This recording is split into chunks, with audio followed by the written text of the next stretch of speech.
Kunetinto lesithatiko nalesi sitibonile lize nje sibancane ekudala. Uma mina ngithi ngifonele kule nombolo lethi 7618 3035 ngisuke ngikhuluma phezu kokuthi lesinye isikhathi kuyadzinga lokho ukuthi uke utiniketele ithuba ulungisa impilo yakho. Once waba na 20 years, 25, 30, 35, 40, 45 ude lutho empilweni ubowathi lokho ukuthi isikhathi sesiphelile. Utawuba nako nje dinto lobo utenda.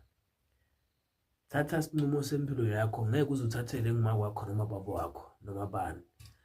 Ute ulandze into letakulekelela ekuthenini ukwati ukugenerate imali noma ukwati ukuphumelela. Noma na uvula ibhizinisi isebenze, utawufika ngikunikete lento leyo uhambe usebenza, utawubhadala sokuthi ibhadala wena sokuthi ibongela. Lokumcoka ukuthi ulalele ukuthi yini onoyidzinga wena, uyithola kanjani. Uma sifika isikhathi ukuthi ungayithola kanjena kanjena kanje bese wenda yona.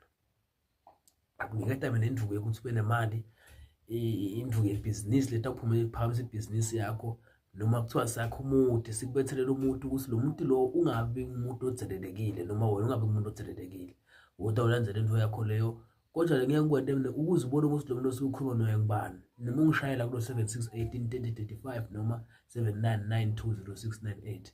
Mina ngiyahlola ula ukhona khona ngikutshela kusuka nekuhlala ukuthi babe noma mama noma gogo noma mkhulu noma bhuti kuhambe 1 2 3 4 5 wena ufuna naku lokuthi akusida. Ungathi wena yemkhulu ngifuna isigubhu kanti isigubhu ngeze sikulekelele wena. Mina ngiyakutshela ukuthi naku lokuthi akusida, utakusida ngalendlela nayo lokufanele wena.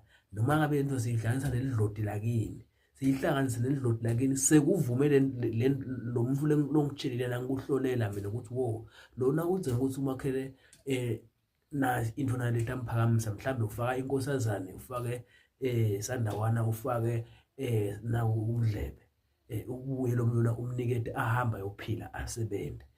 Nangabe bavume ngabe ufuna umente lesiphakamiso ngikwente lesiphakamiso bana kushito labantu angunikete into lengafanele iphathwe nguwe.